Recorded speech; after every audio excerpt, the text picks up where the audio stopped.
benshi muri mwe mufite ubuhamya bw'ibibera mu bihugu duturanye hano hirya hano bita kansayo ya Bukavu. Some of you have the witnesses and the testimonies of something that happens in our neighboring countries, close here in Bukavu. Kansayo. In Kansayo. Yes, ni hakurya gatoya yaho biti Muri ni kuri border ya Rusizi rwa kabiri. It is on the second border of Rusizi. Hari abantu bajyaga bashyingura. They are the people who used to be buried there. Baraye bamushyinguye ejo Mugitondo abantu bakamubona ari guhinga mu murima. And then they would bury him today, and the next day in the morning people would meet them cultivating into the gardens. Attention, ntabwo ari igikorwa cy'umwuka. Guhinga ari kubikora mu mubiri. Please pay attention. They are cultivating physically. Their body is cultivating. It is not a spiritual act. Abantu mwabaye mu Uganda ubwo buhamya murabufite. People who lived in Uganda, you have those testimonies.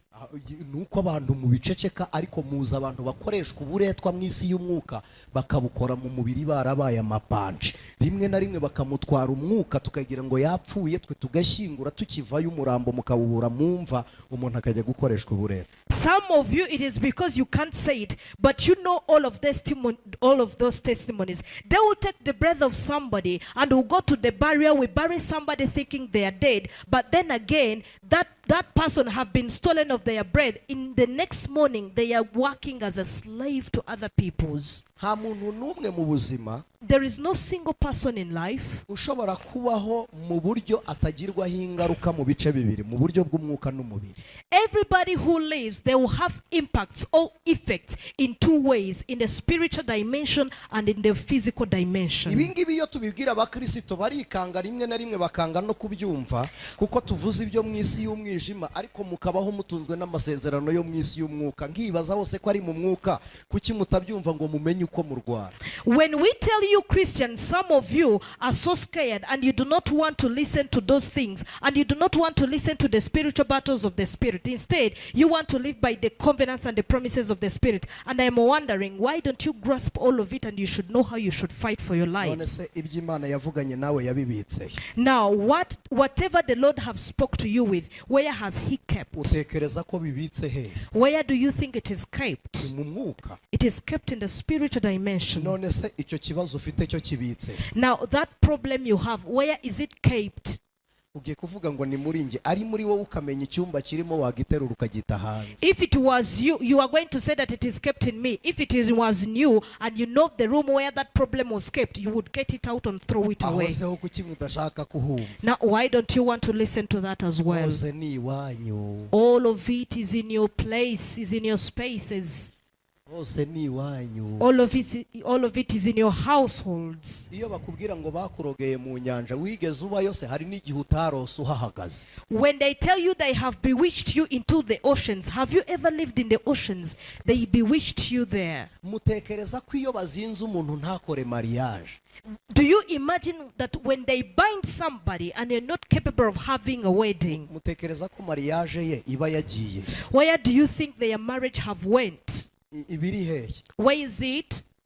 Bibiri iravuga ngo bafashe ibisubizo bya Daniel mutekereza ko byari biri ikintu cyawe bafashe ntikiba kiri mu ijuru ntikiba kiri no mu migambi y'Imana kiba cyasohoye ariko kiri mu biganza by'abanzi bawe. Now the Bible says they have captivated the answers of Daniel. Now everything that they are able to captivate, it is not still in the plans. Already it is fulfilled. That's the reason why they were able to captivate it. It have already been fulfilled. Amen. Preach, man of God. Hallelujah. Flow. When it is in the hands of your enemies, it requires you to burn so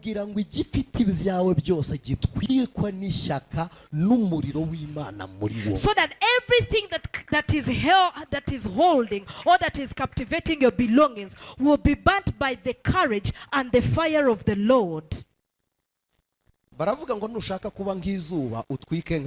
They say if you want to become like the sun, burn like the sun. And if you want to burn like the sun, also shine like the sun. ariko abagaragu bayo bahindura ibirimo iby'umuriro. Now the Bible says he have changed his angels to be like the wind, but his servants he have made to be like the flares of the flame. Hari abantu bagenda hano ari ikome, ari umuriro ugurumana. There are people who are walking in our midst, but they are fire, they are a burning fire. Ariko hari n'abandi babaho ari umwambi. But there are just who are living just as matches. Bisaba guhura n'ubumara ngo watse umuriro urawufite ariko ntabwo ucanye. It only requires you to meet with acid and then you will just burn everything. Kwicara rero umuriro udacanye ntibituma udakubitwa urahondagurwa. Now being sad and you're a shutted down fire does not prevent you from being beaten. You are beaten. Umuriro udacanye wawufatisha intoki wawutamira wawutwara ushaka hose ariko umuriro ucanye. Now a cold fire could be held in the hands, could be held in anything, but a firing burn. Imana irashaka kuwaka. God wants you to fire, to be a burning fire. God wants you to be a burning fire. Niko Yesu yavuze muri Luka. That's how Jesus said in Luke. Yaravuze ngo naje gukongeza umuriro mwisi. I have come to lighten up the good fire. None kumaze gufatwa ndacyashaka iki kintu. Now that you are burning, what else do I need? Nta gitambo Imana yari kwemera kidatwitswe. Now there is no single sacrifice God would have accepted instead of a burning sacrifice. It requires a burning fire. It is necessary for a burning fire. In everything the Lord have created, a star should shine. Ubushyuhe bw'amazi mubona dusongamo ubugari bugera ku ijana iyo degre ziguyemo neza ni ijana ku ijana. Now this boiling water where we made breads, where we made cassava breads and everything, the degrees is 100 degrees. If it is correct, it is 100 degrees. They can never go beyond or below. Abashimiste barabizi ubwo bushyuhe burenze ijana amazi abyara ikindi kintu abavirusaho kugira ngo agire icyo amarira abantu. Now the chemists know that if that water goes beyond 100 degrees, that water turns it into something else. It becomes a virus instead of becoming something good. Mu bantu bazi imibereho y'inyenyeri inyenyeri iratwika kuruta umuriro wo mwitanura ryo kwa Nebukadineza. Amongst the people who knows the stars, a star will burn you more than the fire from Nebuchadnezzar's pit. Amen. Amen. Hallelujah. Amen. Hambere abasirikare bitoza. Before, when the soldiers were training, ikitari isasu nyasasu ni igiplastike barasa kigaturikira hafi y'umunwa kitanageze kure ni igiplastike nyine ntikiri bufata umuriro gihita gishongera hafa. Whatever they were using in those trainings was not bullets, real bullets. It was instead the plastic things that would burn close to their spaces. It would just go off there and it is off. Kugira ngo isasu ribe isasu rirase rihamye mu kico nuko ryaka. But for a real bullet to become a bullet and it is going to be shot in something and capture something, it has to have fire. In these prayers, this evening right now, of the seventh day, everything that have blocked your destination, let it see you as a burning fire. Let it see you in the authority of the power of Christ. Hallelujah. Hallelujah. Read in the book of Acts. Before the disciples received the tongue of communication,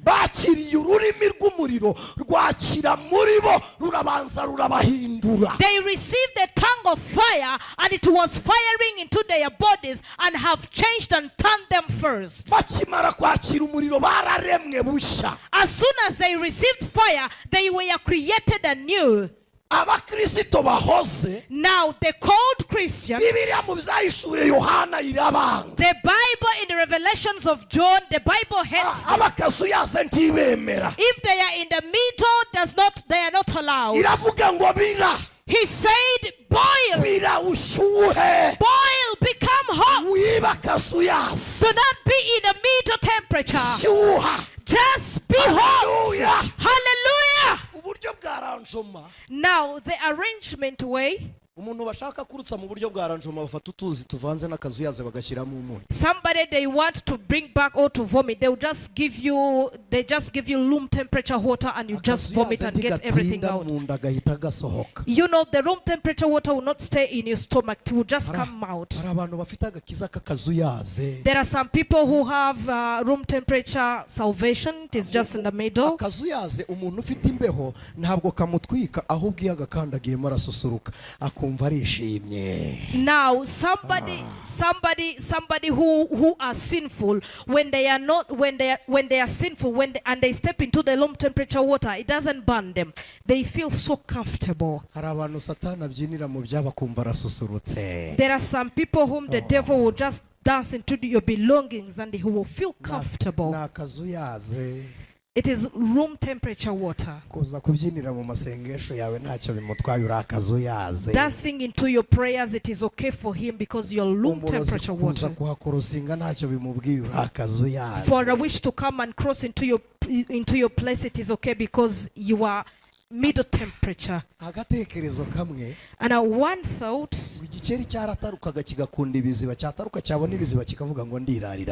and then a toad would just jump, and when it meets the well water, it would just say, I'll stay here. One night, and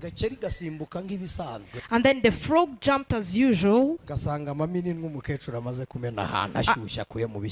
it found the leftovers of hot beans an old lady had just cooked. It says this is the same as the other one I've been sleeping in. And then the frog jumped into the hot water and said, this is not the same water. Today, everything that have seek shelter into your space, into your direction, let it find their burning fire. Let it see unusual water. In your marriage, let it find burning water. In your business, let there be burning water. In your life, let there be burning fire. In your children, let there be burning. On your husband, let there be burning. Let it not be the unusual water. Hallelujah. Prophesy, man of God. Let it not be the usual water. Praise God. There are times the prayer people will change their ways, and you will pray and you become a burning altar of fire. Praise God. Now, a Congolese have said the solution of fire is fire. Now, the solution of fire is fire. The solution of fire is fire. There are some things that have been burning into you. Now, for you to shut it down, it requires you to burn even more. And there are some people don't understand that phenomena. Normally, when there is too much fire in the forest, ntabwo ujya aho umuriro uri kugurumana cyane, uraza ugatwika ahandi ku ruhande aho umuriro utaragera. Noneho aho utwitse haba horoshye kuhazimya kuko umuriro utaraba mwinshi, ukagenda uhazimya wa muriro mwinshi ugera hano ukabura aho wambukira kuko wahatwitse kare. Now, for the people who are usually into the burning forest, now when the forest is burning, you will just go to a place that isn't burned yet and will burn the same place, and then you begin and burning a piece by piece. When the fire that began had come and made the fire that you have made, it will lose a space to cross to go to burn other trees. Now it will stop there. I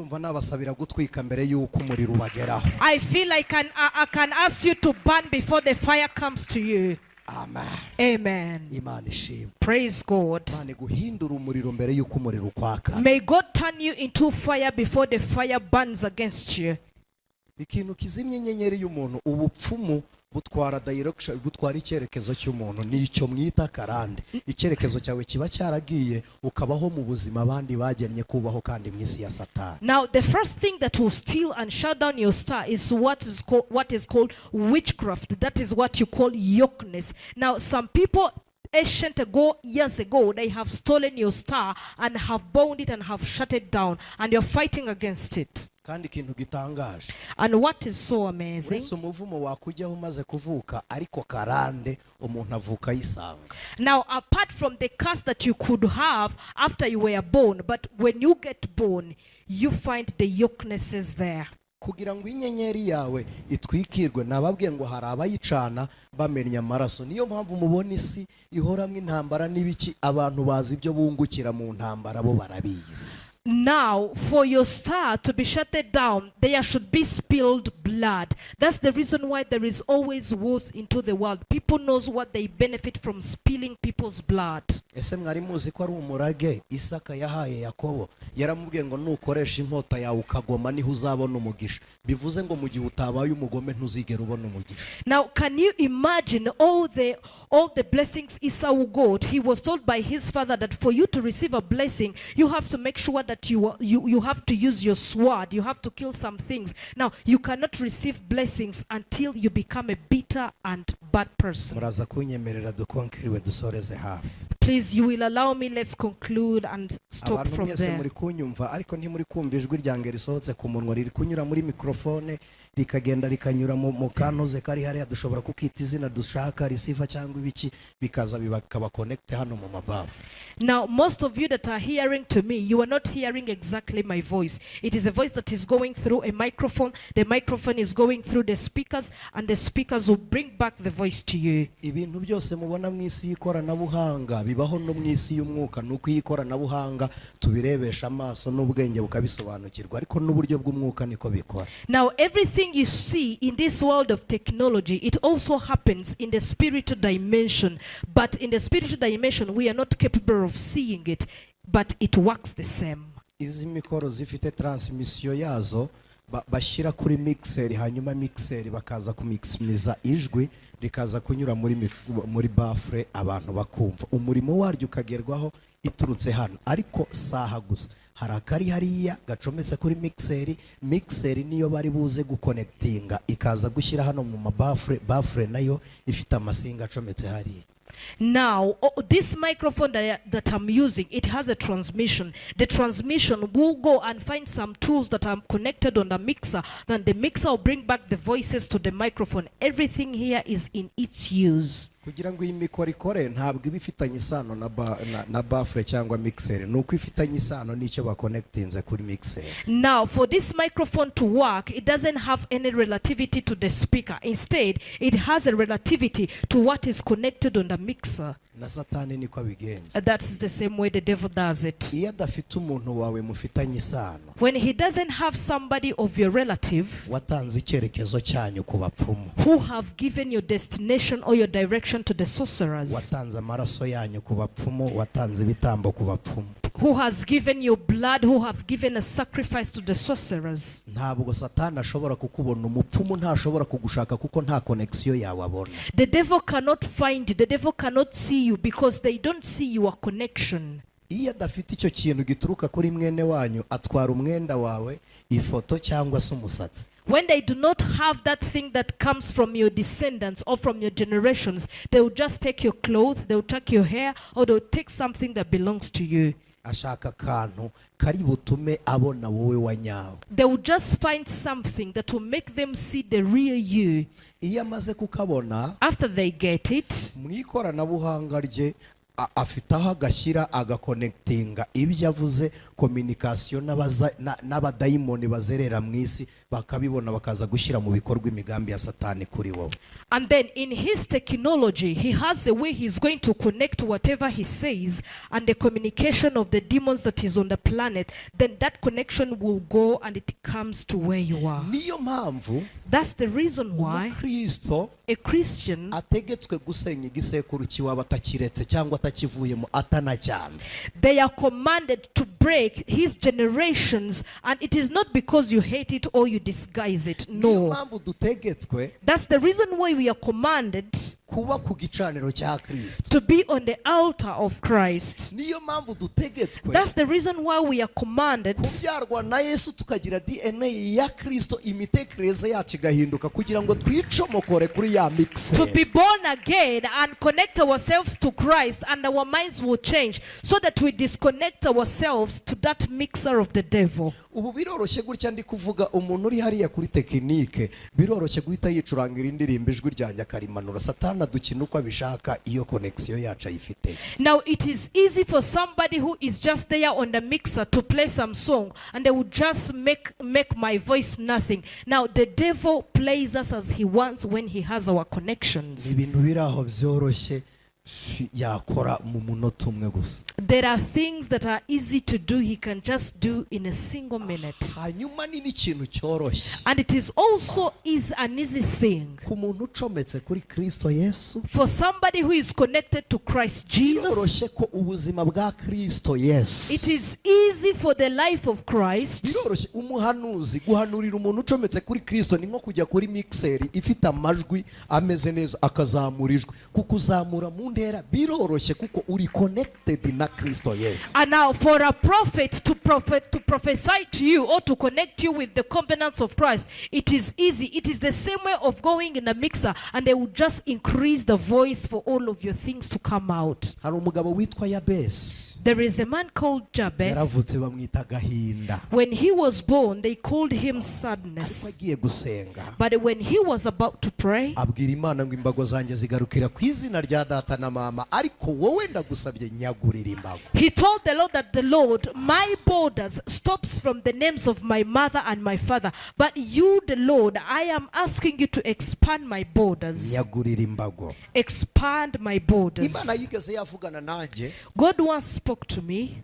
Hari 2006 narindi ahantu hamwe n'abanyamasengesho b'abanya-Ethiopia ariko nari ntarakira agakiza. It was in 2006 we were together with Ethiopian prayers, but I haven't yet received salvation by then. Gusoma ibitabo bisanzwe irodi aho mwitiro de bari najyaga nkunda kujya gusoma y'ibitabo by'abahanuzi. I used to go to read the books of the prophets in a place called Rodbar. That's what you call it in road. Asanga umukobwa w'umunya-Ethiopia. I found there a lady, an Ethiopian lady. Tuganira dukora umuhazara dukora ikiganiro mpaka kuri Kristo Yesu, we yari umwizera njyewe ntari umwizera, ari n'umuhanuzi ntemera kuvuga ku mwuka. And then we made a debate.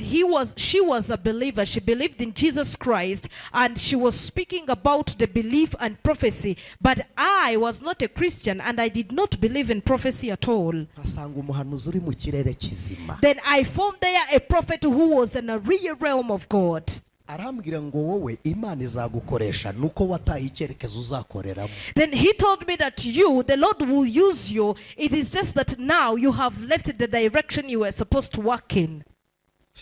Ngiye mu mitekerereze yanjye nari nzi ko nkorera Imana kuko narayikoreye, nagiye inshuro nyinshi ingendo ntagatifu cyo nakita ingendo ntagatifu ahantu hose Muhammad sallallahu alaihi wasallam yakandagiye narahageze. Numvaga narakoze ingendo ntagatifu ntacyo bintwaye nakoreye Imana. In my mind I had thought that I had done all the work that I needed to do for the Lord, because every place where Muhammad and everything he has said had went, I had gone into the place what we call the holy travels, the holy trips. Hari ituro bitaga swadaka tumujariya, ni ituro bavuga ngo ni igikorwa kitibagirana, ni ikintu ukora kikaguma ku mutima w'Imana ntushake gushimwa n'umuntu gikoreye. Ibyo narabikoraga kumbwira ngo Imana izankoresha nuko ntari mu cyerekezo nyacyo sinabyumvaga. Ibi nabyo tubivuga biba kure y'imitekerereze y'abantu kuko umuntu usinziriye ntajya ganira n'umuntu uri maso. You know, there is also an offer in Islam that is called Swadaha Mujariya that I had offered that offer. Then I had offered that offer. So for somebody to come and tell me that you haven't yet served the Lord, it was no sense to me, because even though I was there, I thought I had done everything I could for the Lord. It is because that we are not in the same dimension. Karame. Umuntu usinziriye ntabwo ajya agirana ikiganiro n'umuntu uri maso. A person who is asleep can never have a conversation with somebody who is awake. It can never work. ibintu byose umubwiye arakubwira ngo Somebody you tell them, they'll just say yes. nuko umuntu usinziriye amera. That's how somebody is bo asleep mu gihe is. cya none bameze ni abafana b'ibikoze ku mutima ariko bitagumyemo barafana gusa. That's the same way the Christians of nowadays are doing the same thing. They are just animating something. It is something that pleases their heart, but it is not something that is from the core root of their hearts. They are just animating. Iyo fanatism rero ya attracting abavuga butumwa b'abana, twebwe tuzi gutandukanya amarangamutima y'abafana n'abakristo bumva ibyo bavuze. Now that fanatism is just for the children Christians, because us, we know how to differentiate the children Christians and the Christians who mean what they heard. Arambwira ngo icyerekezo cyawe waragitaye, ambwira ijambo nkunda cyane, aravuga ngo ari kwinyenyeri yawe iraka.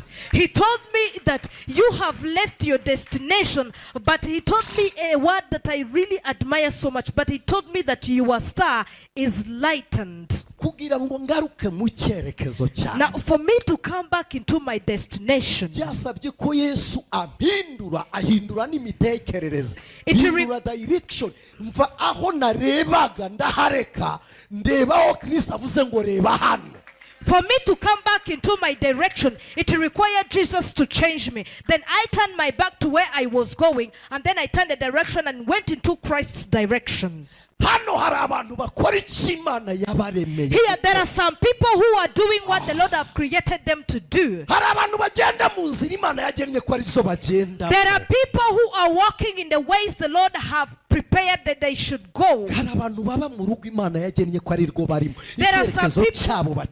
There are some people who are living in marriages and in the household the Lord have prepared them to be. They are in their directions. Now this kind of person, they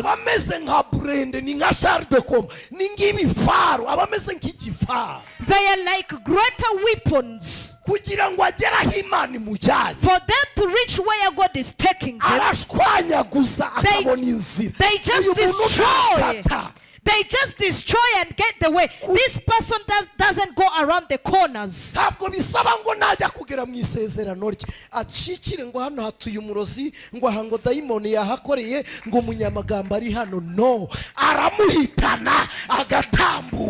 They just don't go. If they want to achieve their confidence or to reach into their promises, they do not go behind the corner and say, I'll go besides of this sorcerer, I'll go besides this witch. No, they will destroy and pursue. Hallelujah.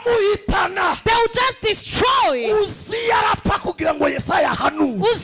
died so that Isaiah could prophesy. He left. He left. No. It doesn't require Isaiah to keep quiet. Isaiah will stop. Uzziah will die. Hallelujah. Who is that for? Somebody who is in their directions, who have heard the purpose of the Lord, and they will just go by the principles of the Lord. Hallelujah. The Bible says what? The person who will just go into who will have you wholly into their hands, you'll protect them, they will be peaceful because they believe in you. It doesn't require us to shift from the areas where we live. It doesn't require God to change the generations. I'm so happy. Oh. The things that are just there, God will just destroy it and find the way.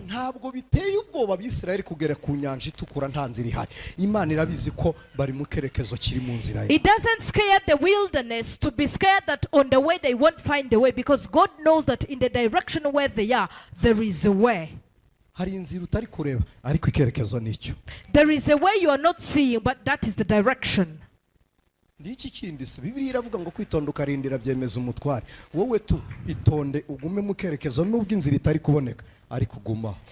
just stay there, stay on the course, even though there is no way you are seeing in your sight, but stay there and be patient, because that's where the way is.